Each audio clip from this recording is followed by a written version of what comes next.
The goat and sheep herding Gaddi are a familiar sight on the roads of Himachal Pradesh in northern India, as they migrate between the alpine meadows of the high Himalaya in summer and the forests of the Shivaliks and lower Himalayan ranges in winter. The Gaddi have walked these roads, or the paths that preceded these roads, for many centuries, carrying on an age-old tradition of herding. Numbering approximately 100,000 people, the Gaddi combine cultivation and herding in an effort to derive a livelihood from the high and seasonally hostile mountains they live in.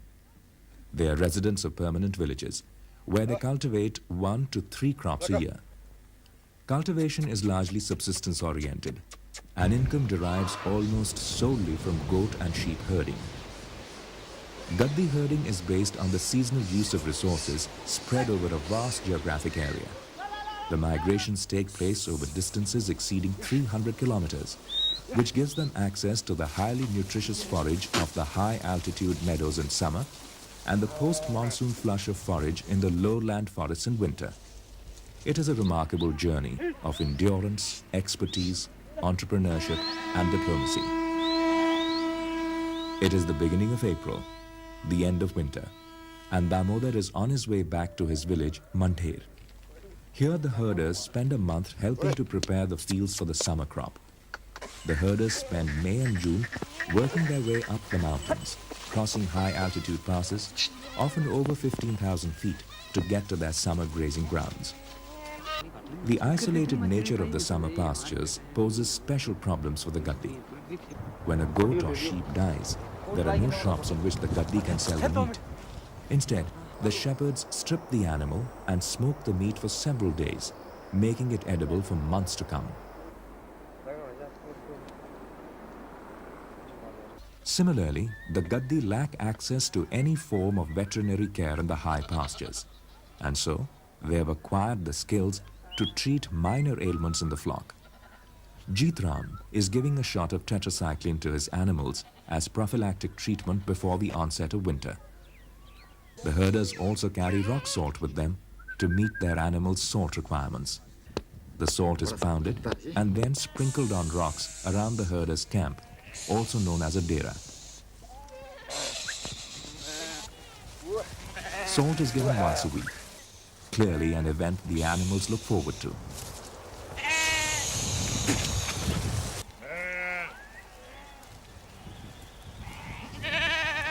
There is no conflict with other users over these meadows because they are too high for cultivation and too remote for forest department officials to manage actively. The Gaddi were granted grazing rights to these meadows in the 18th century by the local Raja of the time and consider the rights to be inheritable, passed from father to son. हमारी है अपनी गांव की है ये 2 गांव की, एक रियाड़ा गांव की है, एक शेरी गांव की है, इन दोनों गांव की है ये दार। ये ठड्डा ऊपर से यहाँ ये पारे खुरी रुपए बोलते हैं, उससे पारे शिगड़ी वाला का, उससे और रियाड़े और शेरी वाला का है ये, तो पारे निगी का आया. Disputes tend to be resolved within the group without outside interference. A good example of how disputes are settled is when an animal from one herd gets mixed up with the animals from a different herd. Each herder marks his animals with his own characteristic mark, typically a cut or combination of cuts in one of the animal's ears. Devi Singh, a herder from a neighboring camp, discovered he was missing an animal from his herd. He's come over to look through Pyaru's herd and sure enough finds his animal. In the unfenced open grasslands, such mix-ups are frequent occurrences. Individual markings help identify animals. But equally important is the mutual trust, which ensures that such mix-ups do not escalate into large-scale conflicts. By October, the temperature drops sharply. The grass within the meadows is exhausted, and the migration to lower altitudes begins.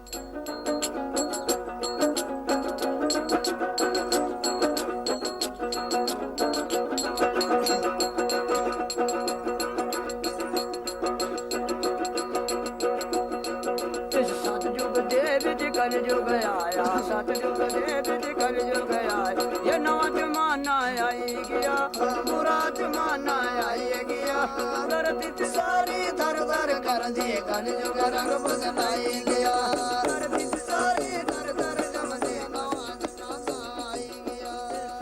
Sometimes, even these very experienced herders misgauge the tricky mountain weather and don't leave soon enough.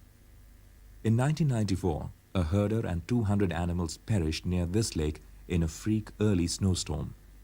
While human losses in such circumstances are relatively rare, the loss of animals in such accidents is a regular occurrence and a constant reminder of the dangers that are a part of their trade. Lambardar is 17 years old and has been herding with his father for the past 8 years. He now owns 30 animals, given to him by his father. This is his first independent move to the winter grazing areas. After crossing the 15,000-foot Thamsar Pass, he will halt for a few weeks within sub-alpine oak forests. Joginder, a herder of Mandher village, has just descended from the Thamsar Pass with his flock of 250 sheep and goats. Shearers from his village have assembled today at Rajgunda to participate in one of 3 annual shearings of his sheep. As with many other Gaddi operations, shearing is labor-intensive. A day before the shearing is to take place, the sheep are washed in a mountain stream. By getting rid of the excessive dirt, the bath softens the wool, thereby facilitating a clean shave.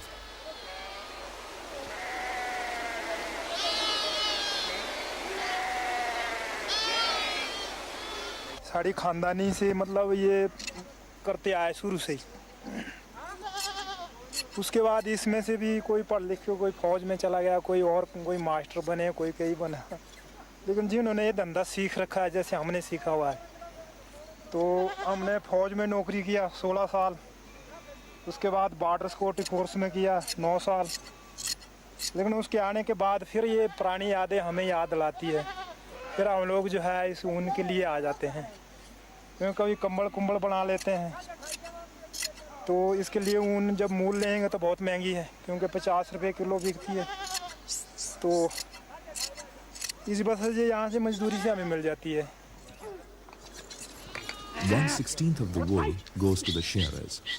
The owner of the flock keeps some of the wool to make household blankets, woolen coats and dresses, which are essential items in the cold climate of the area, and the balance is sold. Profits from shearing form the largest part of the owner's annual income. In November, the herders commence the winter migration in earnest. Along the way, the animals forage along roadsides, in forest department lands, in village common lands called shamlats, and in privately owned grasslands. On these private tracts called ghasnis, landowners cut the grass between October and March following the heavy monsoon.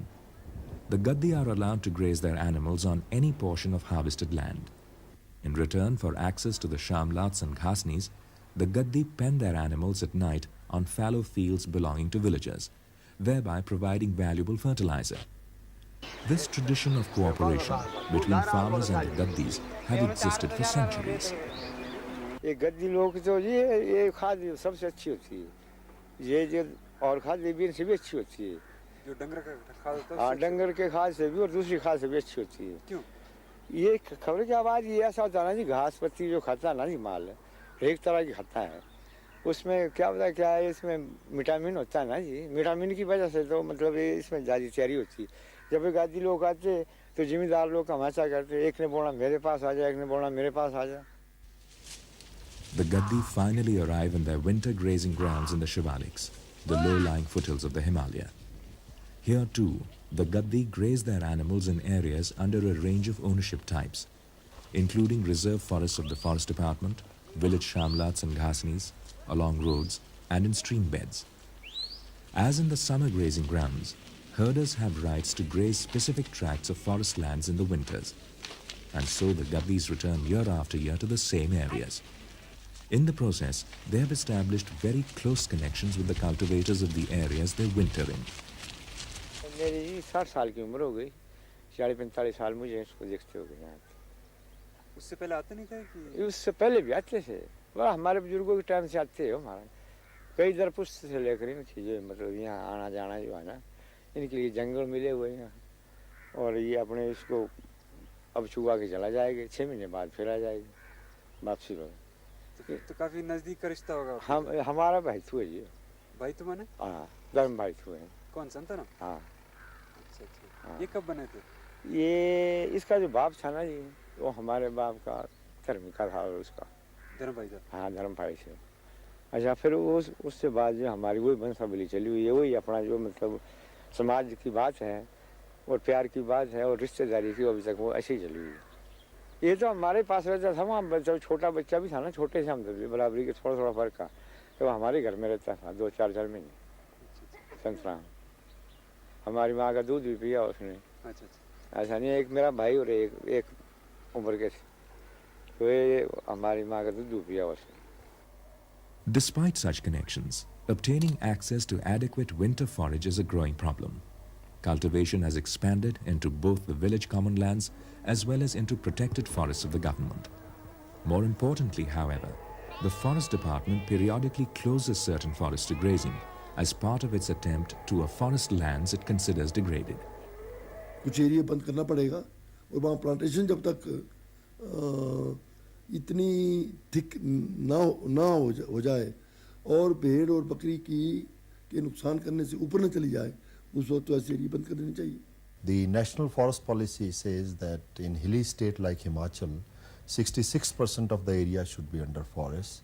However, keeping in view the other competing land uses, it has been seen that we can bring only up to 50% of the area under forest, and for so doing, the government has set up a target that by the year 2000, we should try and bring 50% of the area under good forests. While the forest policy did talk about 66 forest cover for the hills, I think the mistake that was made was that they perhaps should have said 66% vegetative cover, because it's not necessarily true that forests are the only or the best forms of either soil conservation or moisture conservation or hydrological balance or even biodiversity conservation. There wasn't, as far as I know, any great scientific or ecological input into this particular estimate. It seemed to be a very rough kind of a thumb rule which was given.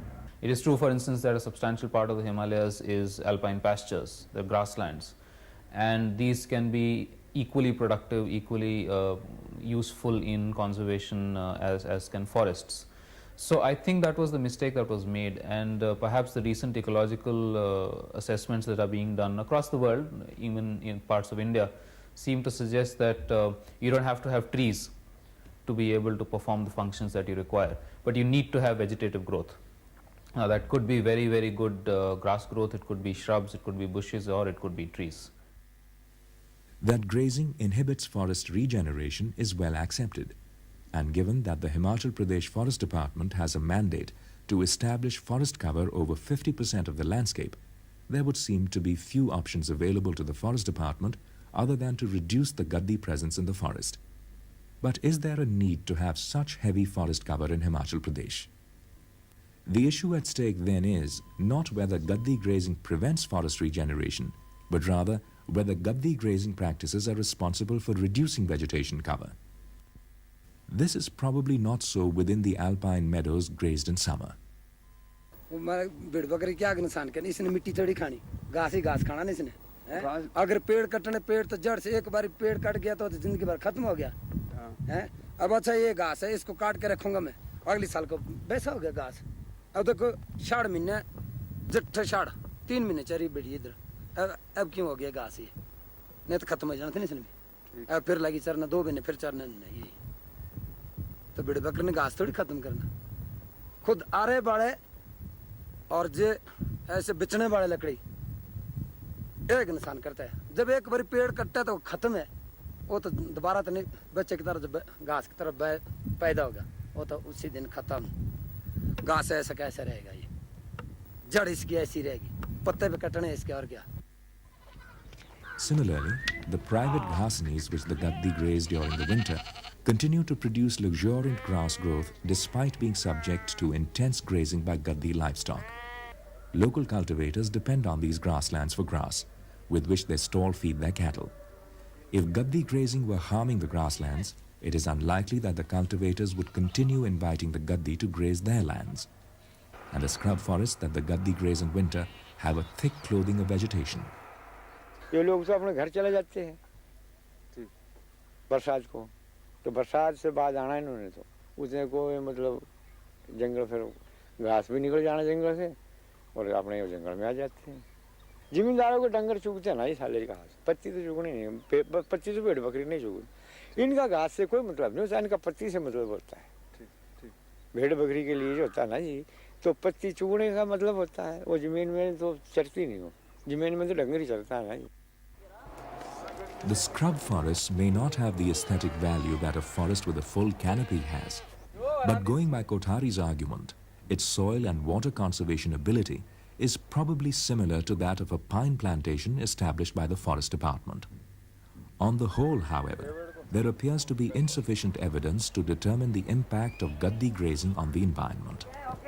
The impression that's left is that the pattern is not so very different from what it was 100 years ago. And in fact, as I read some of the late 19th century accounts and descriptions of some of the forests and some of the pastures, they were complaining in very similar ways to what the complaints are now, that the tree growth in the forests was mostly old growth, very little in the way of young saplings developing, that the pastures were becoming steadily more degraded. None of these concerns, and they're very important issues indeed, none of these concerns has very reliable data or information behind it. In the absence of reliable data on the effects of Gaddi grazing on the forests, the antagonism of the Forest Department towards the Gaddi may have more to do with attitudes towards a nomadic lifestyle than simply a desire to improve forest regeneration. Richard Tucker takes us back 150 years. Between the lines, I think one can sense sometimes a British attitude that any lifestyle that's on the move, that isn't settled into well-defined permanent boundaries, is one that progress is sooner or later going to leave behind, and it might be sooner. That they were an unfortunate pressure on the land, that they were dangerous and destructive on the land, and that they were a form of life way that served to be in the name of modernity. In view of the fact that Himachal is laying a very balanced stress, a lot of thrust is being laid by HP government to ensure development of all sectors in Himachal Pradesh. I am very sure that with more dialogue with this sector of the society, they will certainly appreciate good intentions of the government, and they will come into the mainstream and try to lead a normal life. Work which did not, according to British conception, official conceptions and the conceptions of the Forest Department officials, work which did not add to the productivity of the soil was considered unproductive, and therefore pastoralists were always lazy, unproductive beings, whose occupation, whose way of life had to be transformed. They had to be transformed into productive individuals living within a ordered society. In order to improve, in order to develop a progressive society, in order to improve the productive basis of society and develop it, it was necessary to establish control over nature. Uncontrolled, untamed nature was the embodiment of primitive life. So if your life, if any way of life was subject to natural rhythms, that itself was primitive. So a pastoral life or forest life which adjusted to the rhythms of nature was essentially primitive in this conception, because it could not express man's control and mastery over nature. I think there doesn't seem to be any other solution, because out in other countries, the practice of leaving cattle out in the fields or in the forests is absolutely unknown. It's never done. This is a very primitive method which is still continuing here, for the simple reason that an animal which has to produce milk if it is just wasting its energy in just moving from place to place, it will affect the basic yield of the animal. So over a period of time, we have to make it happen that stall feeding is brought about.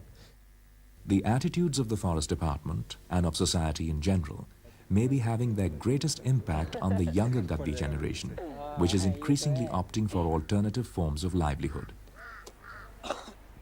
सोचने के इनका क्या पता कोई है नट से कोई है नट से माल हाँ एक अपने घर से सरदा जनाना ये नट चलता ड्रेबरी सीखना होता ते तमा खाना भी जो बड़ा भाई नौ थेला आज आज भूखे लग रहा मरना आज आज देख रही ना माला भी चपालना पे यही विजय हमारा यही काम है 24 घंटे जंगल में फिरना रहना भावल ये बेटे ड्राइवरी सीखने ना था कोठी पानी जाते समय रहना फिरता ड्राइवरिंग किसके लिए है क्यों ऐसे ही भेड़ बकरी ठीक नहीं क्योंकि भेड़े बकरी का आजकल जमाना नहीं है क्यों इस पे पैसा नहीं बनता पैसा तो बनता लेकिन हम बहुत से तंगी है ना इसमें क्या तंगी बहुत से कहीं डाकू पड़ जाते हैं कहीं बारिश में बुरा हाल हो जाता है आजकल जमाना नहीं है भेड़े बकरी का चाहने का However, many herders disagree and still see value in their work. कोई कहते हैं कि हमने ड्राइवरी करनी है माल नहीं चारना है तब उनका एक तो मैं समझता हूँ कि उनको इंटरेस्ट कम है माल के बारे में वो घूमना चाहते हैं ऐसे कि शौक से मतलब ऐसे रहेंगे हम स्टैंडर्ड से रहेंगे या कुछ अपने विचार उनके और है और माल से कोई नुकसान तो नहीं है और माल एक प्रॉब्लम जरूर है जिसके पास 80-100 माल है और आदमी वो 1-2 है जंगल उनके पास नहीं है किसी और के साथ जाना है तो दूसरे के मतलब हुकूमत के नीचे जाना पड़ता है उनको उससे फिर कहीं जो उनकी ठीक नहीं लगती है कि मतलब उनकी पाबंदी में रहना पड़ता है उनको दबाव में रहना पड़ता मान लो तो इसलिए थोड़ी सी प्रॉब्लम हो जाती है आदमी को क्योंकि यार अपना जंगल नहीं है थोड़ा सा माल है साले को बेचो या कुछ और धंधा कर लेते हैं पर मैं तो समझता हूँ कि भैया हमें तो जिस आदमी को सबसे बड़ी बात है कि जो इंटरेस्ट रखता है इस पर उसे नुकसान तो कोई नहीं है इसमें वो कैसे भी वो अपने माल पालेगा ही उसमें कमाई भी कर ही लेगा कुछ अपने काबल तो यही बात है ये तो अपने दिल के विचार है Still others suggest that this is the only option available to the Gaddis at the moment. हम भेज देगा तो उन्हें चराना उनकी गारंटी कहाँ होगा माल के पास वो कहाँ नौकरी नाकरी करेगा नहीं तो चोरी चारी करेंगे वो नौकरी नहीं मिलेगा ना हैं ये काम करेगा ना ठीक बात हैं ठीक बात सरकार ने नौकरी तो देना नहीं है सबको सब पढ़ गया हुआ किस किस के लिए नौकरी देगा ठीक हैं वो तक किसी का जड़ा नौकरी पर बड़ा अवसर है उसके बच्चे के लिए नौकरी मिलेगी मिलिट्री में फौजी होगा उसके बच्चे के लिए ये मिलेगी कोई डीसी उसके लिए मिलेगी हमारे के लिए अनपढ़ के लिए गद्दी के लिए थोड़ी मिलने नौकरी रखी हुई है सरकार ने हैं नौकरी तो उनके लिए रखी हुई है बड़े बड़े के लिए ठीक बात है बिल्कुल ठीक हाँ पानी यही था चलो हम इनसे चले हुए दादे से लेके हम गुजारा कर रहे हैं इसके लिए हैं अब ये भी नहीं चाह रहे बंद हो गया सारा तो कहाँ से होगा इन काम आप One is forced to ask the question, are these closures necessary? Resolving the issue of the role played by the different vegetation types in soil and water conservation is a prerequisite to answering that question. But if the alpine meadows, khasnis and scrub forests grazed by the Gaddi can be shown to be effective guardians of the region's soil and water resources, should the Gaddi be forced into an alternative, more settled lifestyle? Most attempts to alter traditional ways of life by bringing indigenous communities into the mainstream have resulted in serious social, economic and cultural degradation. The assumption that a lot of the traditional livelihood forms are unsustainable has actually led a lot of state governments to change these forms of livelihood very drastically. There are examples all over the country. In the northeast, for instance, or in parts of central India, shifting cultivators who were nomads in that sense have been forced to settle down with very often disastrous results, because the ecosystems in which they have been forced to settle down cannot take settled agriculture, and that is in fact why they were shifting cultivators in the first place. So possibly a sustainable form of livelihood has been changed to an unsustainable one. So I cannot frankly think of any large scale successful attempt at changing livelihoods, traditional livelihoods, into these so-called new forms of livelihood. I can only think of a lot of failures in this, and I think we should learn from these failures and not attempt to do these kinds of forcible changes without really understanding the basis of their livelihoods and what possibilities there are to help them to retain those livelihoods while achieving ecological sustainability. The Gaddi obtained profitable existence through the use of knowledge systems not available to others. Certainly the Gaddis and the shepherds, as in many parts of the world, have the most intimate knowledge of the vegetation systems, the different altitudinal zones and the ways the vegetation changes as you go higher or go lower, the rhythms of the seasons and the way that changes the nutritional value of the grazing material. No one else is going to be able to match that kind of knowledge. This knowledge has enabled the Gaddi to carve out an ecological and economic niche for themselves within an intensely used landscape. Gaddi land use occurs alongside numerous other cultivating communities, resulting in biomass production that is far greater than either the cultivation or herding systems are capable of generating on their own. By stymieing rather than encouraging traditional herding practices, the knowledge which allows such resource use is being lost.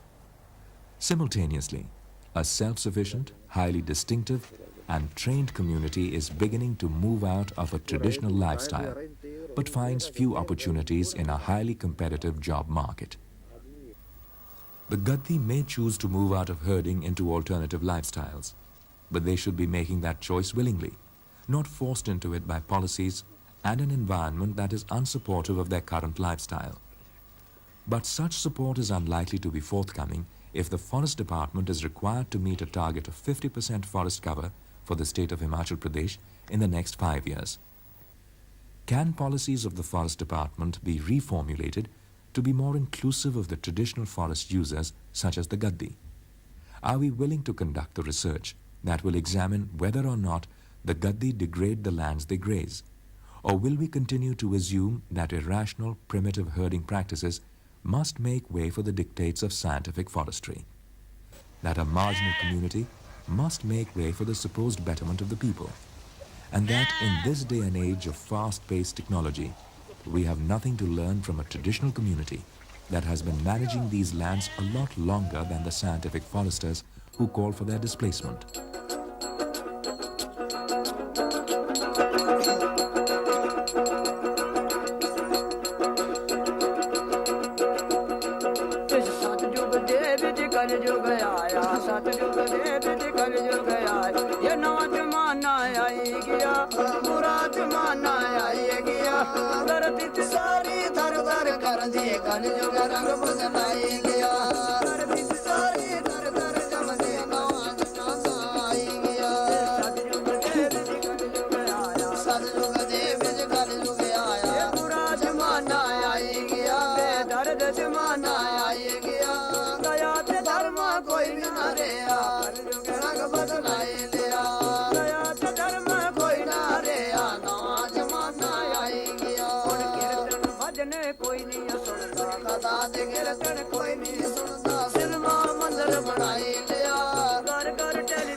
चलदी जना सदा राज आई गया।